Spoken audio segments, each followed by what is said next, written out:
He drew the man first, because he always drew people. Old men with lined faces, women laughing with a tilt to one eyebrow, strangers at the subway with bags and secrets. The charcoal smudged under Marco's fingers like a confession. He was 17, knees scabbed from soccer, a scholarship to the city art magnet dangling like a promise, and he was late to math but on time for the things that mattered. His mother's medication, the money that had to be found every month. He didn't mean to draw the Mafia boss. It happened because a face haunted him in the afternoons when the city smelled like diesel and frying oil, and the hospital hallways hummed with fluorescent mercy. He started with the hands, large, precise, a gesture he'd seen once in a faded photograph, and then the rest of the man assembled. The slanted jaw, the breadth of shoulder under a suit his hand made look like velvet. Then Marco put down the other pair of hands, the small, soft hands he knew too well. He shaded the hairline, gave the woman a nose like his own mother's, then signed the corner. He didn't smile when he did it. He didn't need to. The drawing was a fuse lit in a dark room. He left the drawing on his desk and went to work at the diner before school because his mother, Rosa, had been sick again. The diner was a fluorescent aquarium on 9th, with vinyl booths that clapped when customers left. Marco scraped plates, hands smelling of lemon and coffee, and listened. Adults always thought teenagers were tuning out. What they were saying slid past Marco like coins dropped into a jar. He heard a name, Raphael D'Amico. He heard it like a weather report in every booth. Raphael this, D'Amico that. A businessman on the waterfront, a generous donor to the hospital. The kind of name adults said in low voices. Marco rinsed a milkshake glass and pictured the suit in his sketch. He thought of the woman's small hands and where he'd seen them before. He tasted the copper of worry on his tongue. He had been careful with names since his father left. He knew what names sometimes meant. At school, the art teacher pinned Marco's charcoal to the board because it was honest, because the shading suggested a story. The drawing caught the eye of a girl named Ellie, who liked true crime podcasts and looked at the world as if it were a locked briefcase she wanted to open. "Who is he?" she asked, leaning in. Marco shrugged. "No one," he said, which was half true. He felt like he'd left a breadcrumb. The teacher asked him to talk about technique. Marco said something about negative space and hands. The question hung. Children in the hallway passed like small waves, and a maintenance man lingered to look at the drawing, his eyes going to the woman's face longer than seemed casual. He muttered amen under his breath and left. That night, the hospital hummed with its own kind of poverty. Rosa's bed was framed by a curtain that smelled like disinfectant and lemon-scented memories. Marco sat on a plastic chair with his backpack loose at his heels, the drawing folded inside. He watched the steady beep of the monitor as if it were the sea. "How's your head?" his mother asked, voice hoarse and soft as a used tissue.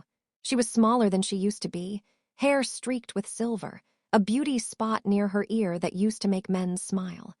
She smiled at Marco like he was a small miracle. "Do you ever want to stop drawing?" she asked, and he thought of the face he'd drawn and how much it had started to mean. "No," he said. "I want to draw something that helps us." She touched his hand and squeezed. He could smell the hospital soap and his own fear. A nurse came in with a chart, and the day slipped into a routine as if nothing ominous had leaned over the bed. When the maintenance man from school showed up at the hospital 3 days later, Marco's life shifted on a hinge. He was sweeping a hallway. He had heard the name and the whispering echoing like aftershocks. The man looked older up close, face patched with sun, and a throat that swallowed every word before it escaped. He stopped in the doorway of Rosa's room and stared at the picture Marco kept folded in his backpack. "You drew this?" he asked. His voice had the scrape of people who keep secrets in their pockets. Marco nodded. "You know him?" he asked, curiosity braided with a sharpness of dread. The man did not answer. He looked at Rosa through the curtain, then back at Marco, and his eyes were suddenly official, like someone who had seen the ledger of a life and could not unsee it. "Keep that close," he whispered, and left without sweeping the rest of the hallway. Marco should have felt then what his body recognized later, the hush that comes when air knows a storm is coming. It was a small reveal at first. The maintenance man's hurry, the way he looked at the woman's hands in Marco's drawing. Ellie mentioned she'd heard a rumor in a podcast about a local philanthropist with ties that didn't match his clean photographs. Marco listened to the rumors like they were static on the radio, background noise you'd learn to ignore. Except the more static he heard, the more he thought of the photograph his mother kept hidden in the back of a drawer. He remembered once seeing it by accident, years ago, his mother young and laughing with a man who had eyes like the drawing. He had asked, and she had closed the drawer quickly, telling him stories instead of answering. The memory felt like a missing tooth in his mouth. He wanted to ask her about it, but there were medical bills, and he was 17 and reckless in the ways of the young. The courage or the audacity he had was not seasoned with the sense of consequences. One evening, the hospital corridor smelled of coffee and old paper. Marco found himself following the maintenance man after his shift, the way one follows a moth to a porch light, because his gut had learned to be louder than his fear. The man led him across the block to a library no one frequented, a brick building with a sagging awning and a back door that smelled like dust and lemon oil. Inside, the back room was a small office where the man kept his broom and an old filing cabinet that jammed on the first drawer. He opened it like a magician, revealing something disquieting. Stacks of papers, envelopes, a torn photograph, and a pendant wrapped in wax paper. Marco's breath caught at the sight of the pendant, a medallion, brass with a figure stamped in the center, tarnished by time. The maintenance man handled it like it might still bite. "You didn't know," he said. "Not everyone knows." Marco peered at the torn photograph. It was his mother, not smiling in the way she did now, but laughing hard, head thrown back on a sunlit day. The man in the photograph was the man Marco had drawn. The maintenance man did not need to say more.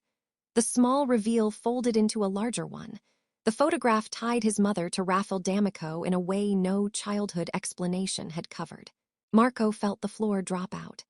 The second reveal snapped into place when Marco found a ledger months later shoved in the false bottom of a charity box his mother used to carry knitting yarn for donations. The ledger was leather, thick with inked names and numbers. It smelled of old money and salt air. There were entries that read like a mirror universe. Donations listed beside code names, addresses in neighborhoods Marco had never known, and at the very end, initials that matched his mother's. The page had a tiny smear of lipstick and a date that made Marco's throat go dry. He started to connect laboriously, as if solving a jigsaw puzzle with pieces he'd hidden from himself.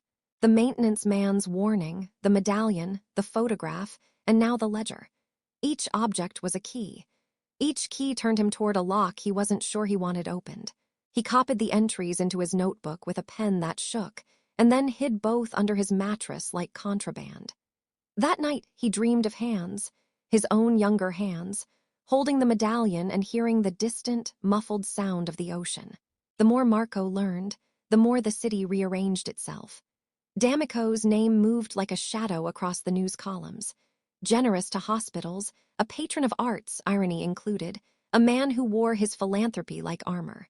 Most of the world saw his watch, an expensive gold thing that flashed under suits.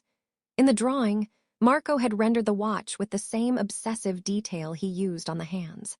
He began to notice the watch in photographs, on magazine spreads, at ribbon cuttings. He began scanning backgrounds at fundraisers, looking for the medallion tucked at a lapel or the ring worn by a certain woman with a laugh he couldn't forget.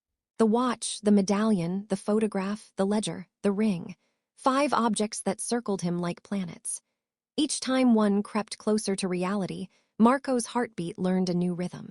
His life, measured by school days and hospital visits, started to split. He kept his grades up by habit, that muscle memory of children who are taught to climb out of ruts. He worked evenings at the diner because tips paid for gas and small kindnesses didn't ask for names. He kept the drawing folded in his pocket like contraband until a night when 2 cars slowed near their building and men in plain clothes took photographs of the stoop. Marco watched from the light of his window while the men in the cars spoke clipped sentences into earpieces. He didn't know then those men were affiliated with the local police, trying to map a man who appeared untouchable. He only knew his stomach had tied itself into a knot. The first micro cliffhanger arrived in the incised silence of that observation. the feeling that someone on the other side of the glass could already tell the story contained in his sketch. A phone call rearranged everything. It was Ellie, breathless, urgent. "You need to come down to the docks. Now." Her voice had the cadence of a voice that had read and listened to true crime shows one too many hours into the night. It also had the tremor of a teenager who'd just seen a closed door open. Marco grabbed his jacket and the drawing and ran. The Brooklyn night slapped cold on his skin. At the docks, the water smelled heavy, like iron and old rain, and cranes stood like sleeping metal giants. There, under a sodium lamp that made the shipping containers look like colorful tombstones, two men argued over a ledger that wasn't even theirs. One of the men wore a suit that made the dim light die on the fabric. It was a briefcase, leather and creased, full of papers that could sing. Ellie pointed with a mixture of triumph and fear. "That's the ledger," she whispered. Marco's knees went weak. They watched for a while, crouched behind pallets. The argument escalated, voices low, then sharp. Words like cut, last payment, and proof leaked from behind the concrete and into the night. One man produced a photograph, freshly printed, edges raw, and slid it across the briefcase with trembling fingers. Marco's heart stopped. It was the photograph from the maintenance man's office, this time whole and untorn, with his mother laughing beside D'Amico. The man who produced it looked at the other like an accusation. "You don't think she remembers?" he muttered, jaw working. "She remembers," the other said, cold as clinic tiles. They closed the briefcase and left, but Marco had seen the ledger, had seen the photograph, and the second reveal wound tighter. The ledger showed that money had moved from fronts, sleeves of charities and art funds, into accounts with names that matched those in the photograph. Someone had been buying silence with generosity. Marco didn't plan to step into a proscribed world. He had not auditioned for the role. But he also couldn't ignore that the more he closed his eyes, the more the city whispered that the people around him were acting out scenes written by others. It is possible to be brave and ignorant at once. Marco proved it. He took the photocopy of the photograph and the scrap of ledger he'd made, and brought them to a professor at the art magnet who had once worked in documentary photography. The man, Marcus Reed, looked at the images through the magnifying glass of a life that had taught him to trust surfaces while seeking the bones underneath. He said two things that made the air thin in Marco's lungs. "You're onto something, and don't show this to the cops yet." That night, the first violent ripple slashed through their small world. Rosa was attacked in the hospital parking garage, not gruesomely. This was not a scene of cinematic gore, but deliberately meant to send a message. A shove against a male kiosk, a scraped cheek, a black eye that bloomed like a bruise in springtime. She stumbled and clutched at her chest as if the walls of the world had contracted. Marco arrived at the emergency room and ran to her bed with his backpack like armor. Nurses swarmed, people murmured, the fluorescent light turned everything clinical. Rosa's hand found his, and it was hot and trembling. "They're watching," she said in a whisper that bombed into Marco's sternum. Who's watching?" he asked, voice shrill.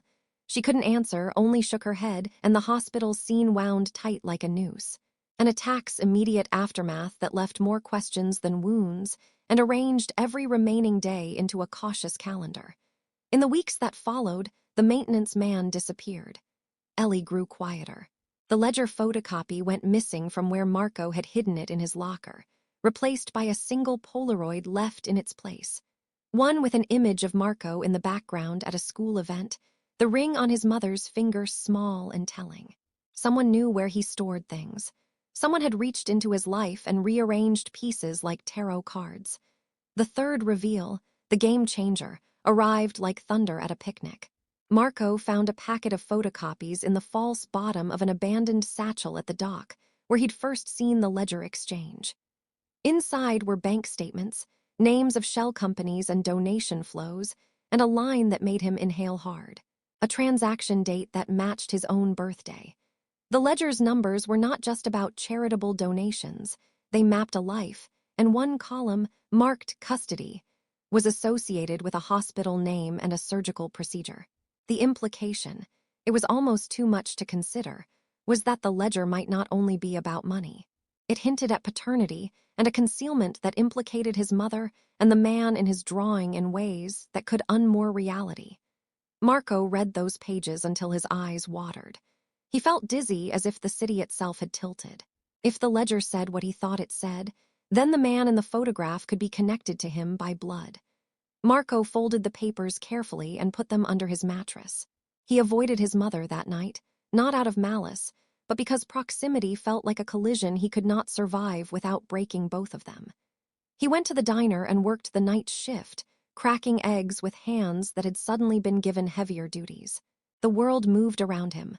Orders shouted, coffee poured, men laughed.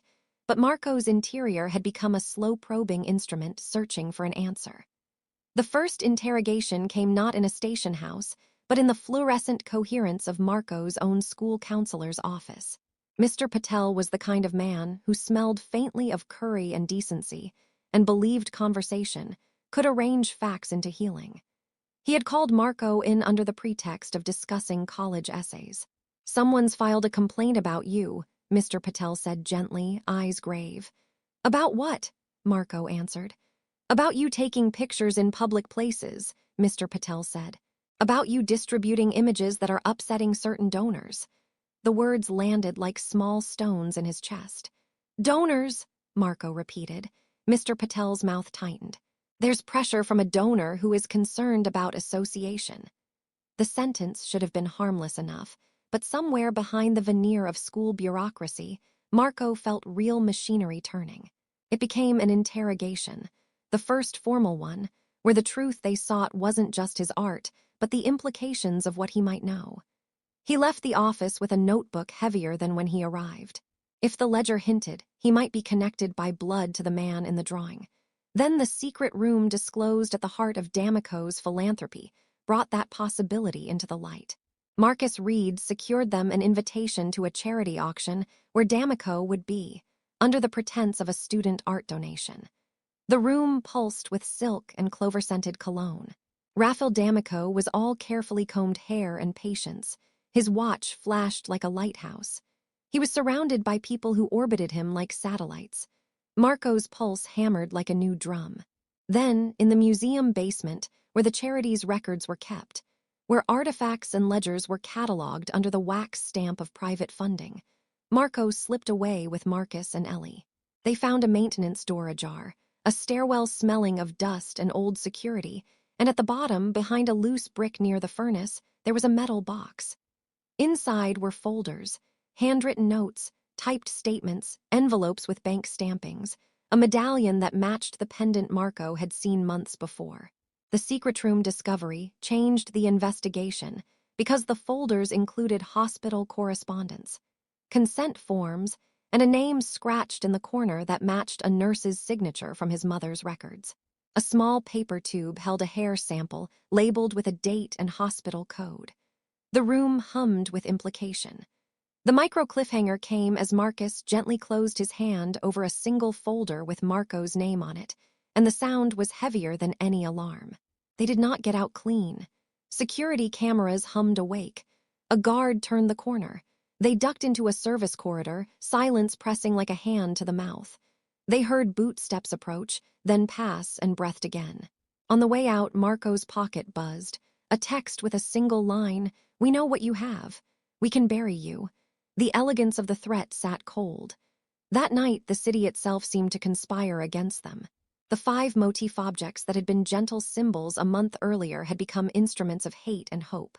The medallion that hung heavy with story, the ledger that mapped moved fortunes, the photograph that had been torn and remade, the watch flashing downtown like a beacon, and the small gold ring on Rosa's finger, its inscription worn thin. Each returned to him in memory with new definitions. He slept fitfully, always 10 minutes away from being woken by something terrible.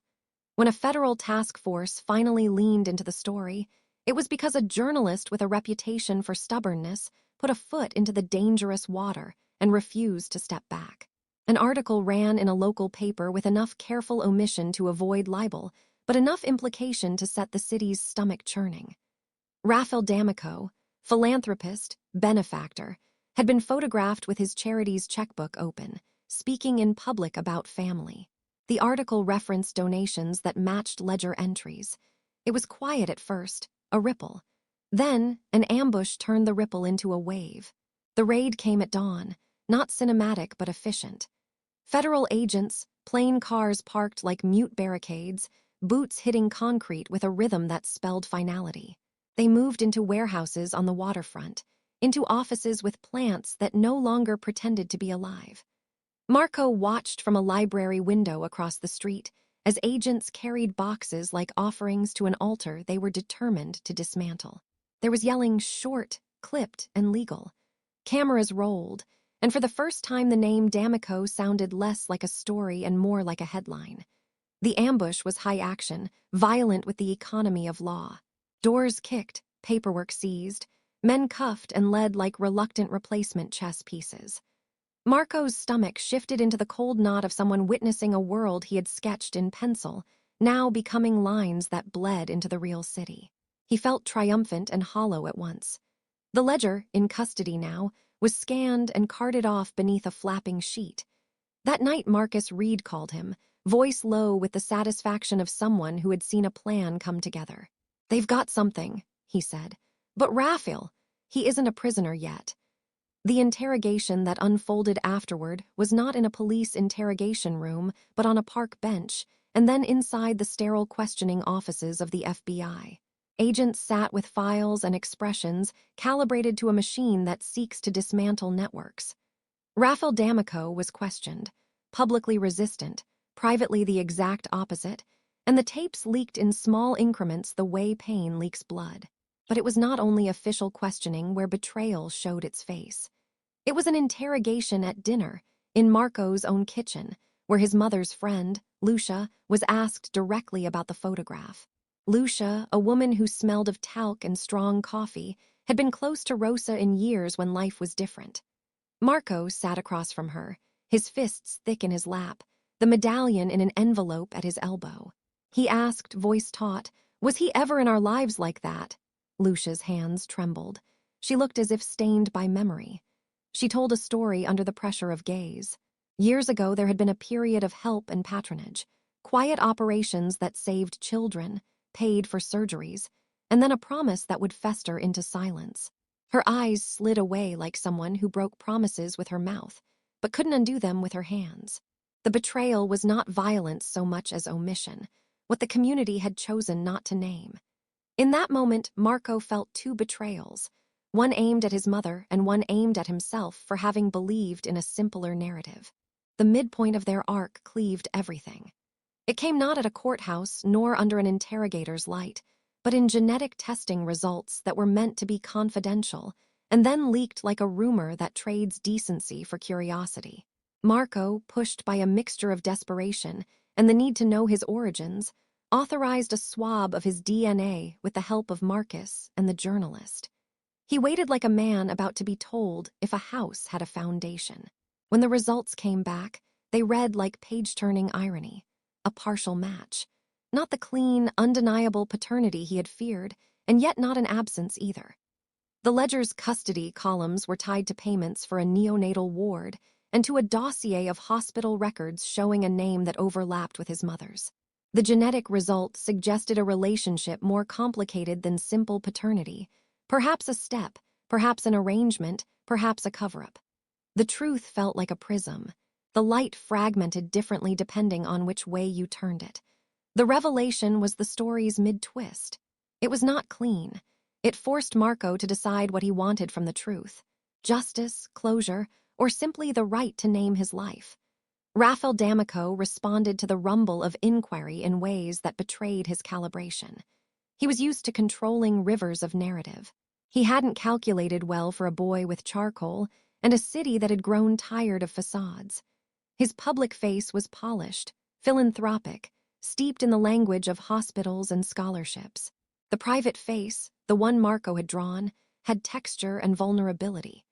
In a scene that cracked the clean veneer of menace into something almost human, D'Amico visited the hospital where Rosa lay one night. He walked into the corridor like someone used to being let in. Marco saw him at the nurse's station, the watch flashing under the fluorescent light like a promise he meant to keep. D'Amico's eyes found Marco and then Rosa, and something in his features shifted. It was not a collapse into violence, but an unmasking. He approached the bed and laid his hand on Rosa's shoulder with the intimacy of someone who had once been familiar with those lines on her face.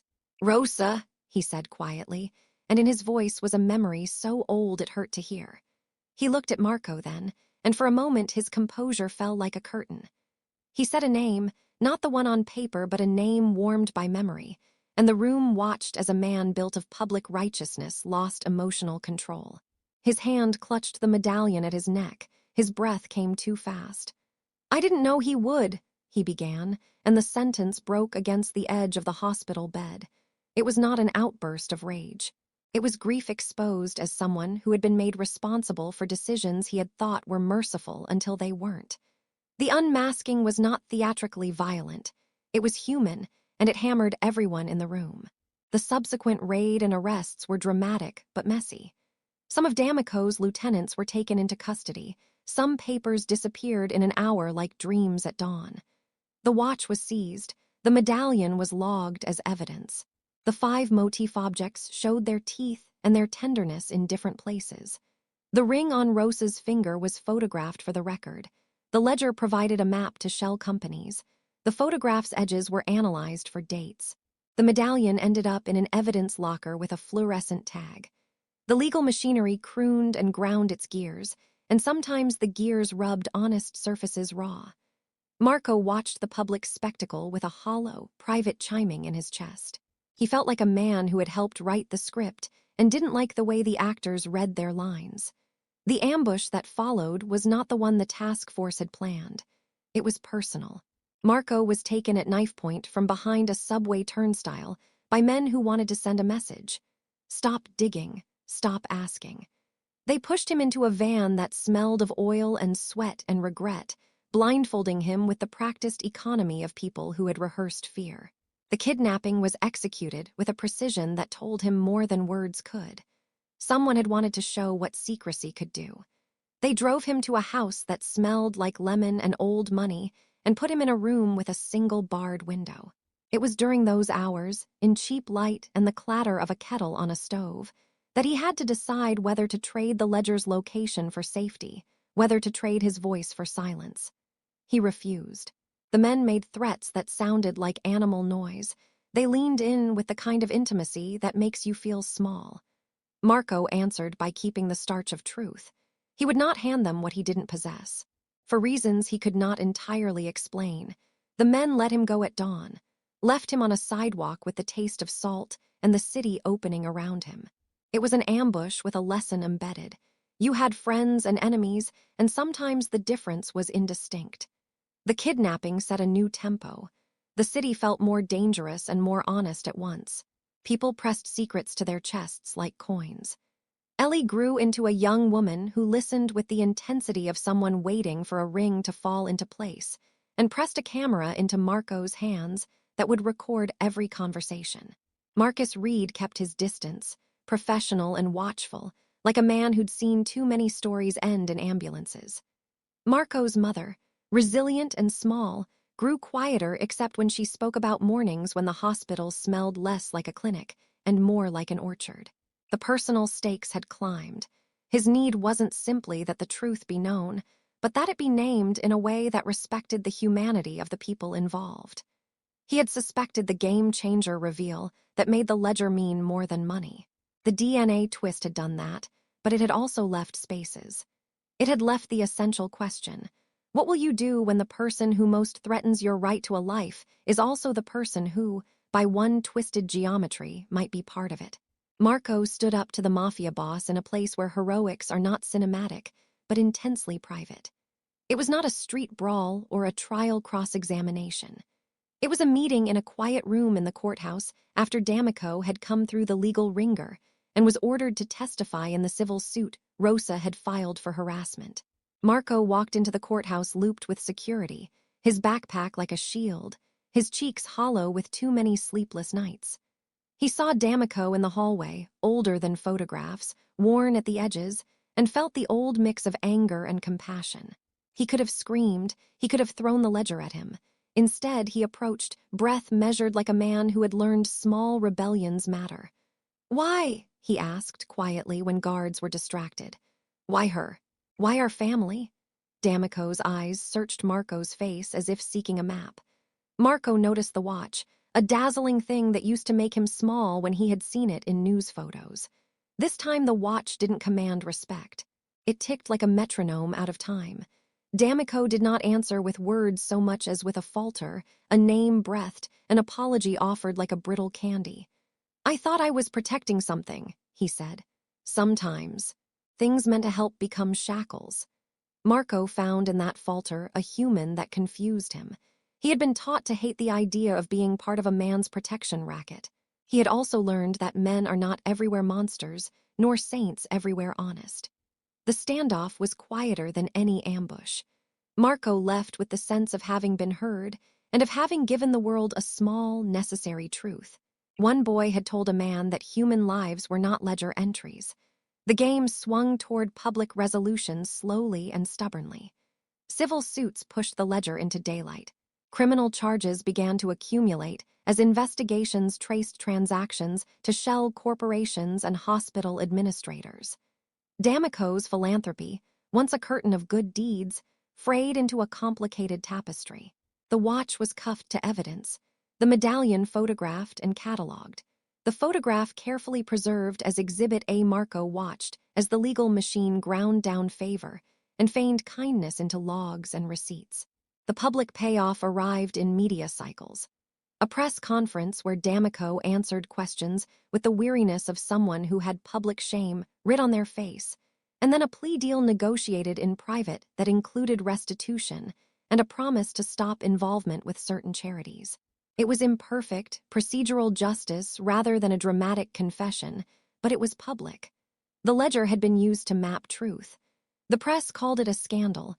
Marco called it the moment when a city stopped pretending.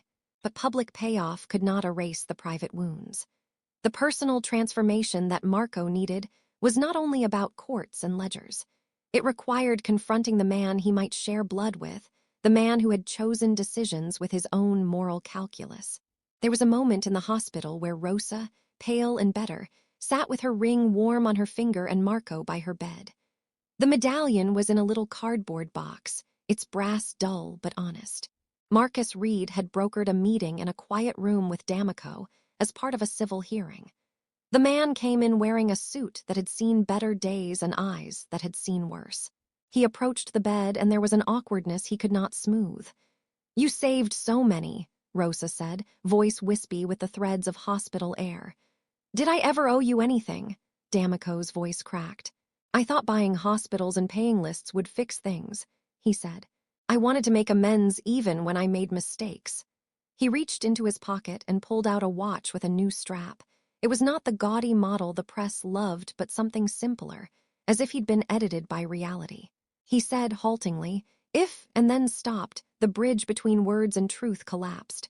Marco sat like a judge, stern and tender at once. He saw in the man's hands an old apology. He recognized, finally, that his mother's silence had not been shame alone, but a complicated defensive arithmetic that had saved them for years.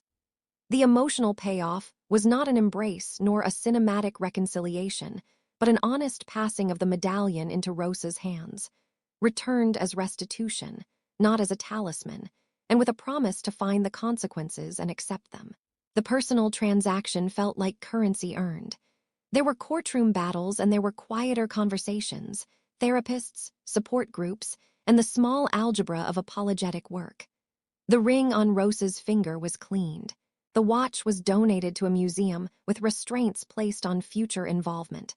The ledger's most damning entries became a case history for reforms. The public payoff included fines and a promise to fund an independent oversight board for hospital donations. The personal payoff was more interior. Marco could see that naming the past had trimmed its power. He had to forgive slowly, not because anyone deserved it, but because forgiveness was an act of reclaiming life.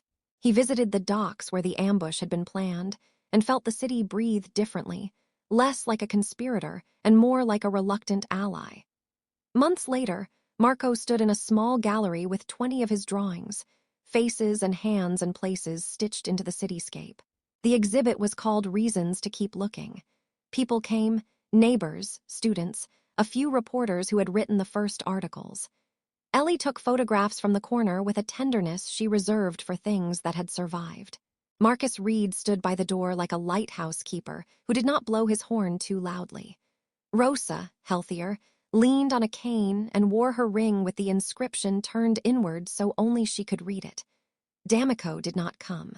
He had entered a program, community service, counseling, and a firm vow to step back from the charities that had allowed him to build a private world. The legal resolution had been imperfect but enforceable. The moral landscape remained jagged, as all human terrain does. Marco had no illusions that justice had been complete. He had, though, the ledger in mind as proof that naming things matters.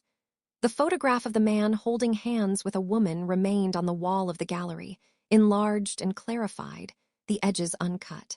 People stood and studied it as if it were a map. Marco had placed beside it the 5 objects, replicas of the medallion, a facsimile of the ledger page, a copy of the watch's face, the photograph itself, and a ring that matched his mother's. There were placards explaining how art can shine a flashlight into dark places and how the smallest gestures, a sketch in a teenager's notebook, could ripple outward into consequences. He had written a short line for viewers. A drawing is sometimes a warning and sometimes a plea. People read it and then read the art, and in that reading they found different things. Some saw the danger, some saw the humanity. Some saw the stubborn insistence of a boy who refused to let a ledger be the last word. Life rearranged itself into new patterns. Rosa taught a class on knitting at the community center, her hands steady, a ring glinting, teaching others how to mend what is torn.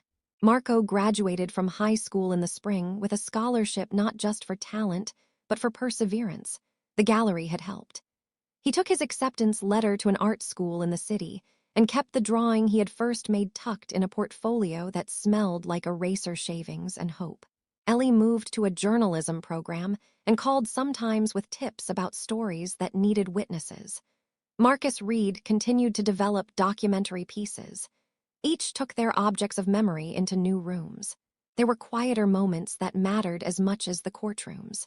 One night, Marco sat on the roof of their building with Rosa, the city sketched out below like an inked map. He fished the medallion out of his pocket. He had kept it, even after it had been logged as evidence, and handed it to her. "I drew this once," he said, voice small in the cold wind. She laughed with a sound that held no shame. "You always did draw the hands right," she said. She placed the medallion inside a locket and hung it around her neck. "Not because I need it," she said, eyes on the moon, "but because it reminds me of the parts of our life that were complicated and still beautiful." He watched her breathe and thought of names, and of how the ledger had tried to keep them in a ledger's cold neatness. "You didn't lose anything but time," she added, and he knew she was being honest in the only way that had any value. The final reveal settled slow and soft. Months after the trials had cooled, D'Amico reached out with a letter, not legal but personal, written in a handwriting that had been taught to be neat. He asked for a meeting to discuss restitution, beyond the tables of lawyers. He wrote he wanted to donate to a clinic that bore Rosa's name, to set up a fund for children who needed surgery without questions about lineage. Marco read the letter on a bus with rain on the window and felt his chest unlatch a little. He took the meeting not because he wanted to be naive, but because he wanted the possibility of a better world for people who would come after him. The meeting was not dramatic. D'Amico did not ask for forgiveness. He offered help and words that were messy but sincere. Marco listened, thinking about the watch and the ledger, the medallion and the photograph, the ring on his mother's finger and the weight of a hand in his. He thought about being a man who had been a child and had survived. He accepted some things and rejected others. He thought about justice in a way that was less about applause and more about repair. There is a certain arithmetic to long stories. The ledger keeps a tally, the watch marks the time, the photograph preserves a glance, the ring binds a promise, and the medallion carries a worn scripture of belonging. Marco learned how to count with all 5. He became a man who could look at a face and see not only the history locked in it, but the work that could be done to make the future less treacherous. The city still had its sharpened corners. The docks still carried the smell of old rain and diesel. The hospital still hummed with the sound of machines that kept people in the world, and sometimes that sound matched the beat of his heart. Years later, parents would bring their children to the clinic funded in part by the settlement, and Marco would sit in the waiting room drawing hands, small, large, holding, letting go, and watch the way people move through fear toward repair. That Sunday's sun would fall across his pad, and the charcoal would smudge in ways he had learned to love. Ellie would call from a newsroom and send him a link to a story about oversight boards and improved hospital transparency. They would laugh, not meanly but with the opening that comes with being on the other side of darkness. In the end, the drawing that had started everything remained in his portfolio, but its meaning shifted. It was not only proof but a talisman of curiosity, of the right to ask and the courage to tell. The ledger's teeth had been blunt by law, the watch no longer a symbol of unmatchable power, the medallion a returned piece, the photograph a public exhibit, the ring a private marker. The final image that showed up in a gallery, in a headline, in a letter, and in the quiet rooms where people stitched damaged lives back together was not about who owned a city, but about who kept its promises. Marco kept drawing. He kept pressing the charcoal to paper until the faces he made were faces of people who might be forgiven and who might learn to forgive in return. He had started as a schoolboy with graphite and hunger. He ended as a man with a portfolio and a slow sense that the world could be nudged toward better by small, stubborn acts. When asked, once, how it felt to have drawn the thing that moved mountains, he said something simpler than triumph. "I wanted to show a hand," he said, "because sometimes a hand is the only thing that can steady the rest of you." And in the museum, beneath the glass where the medallion rested, beside the ledger bound and labeled, there was a small plaque that read simply that art can be a witness. The crowd read it and moved on. But there were those who stayed, who looked long at the photograph of a man holding hands with a woman he recognized. They stood a little quieter than before, because the story had shed its glare and left the human outline visible and tender. He had drawn a man holding hands, and in doing so had discovered who was holding his.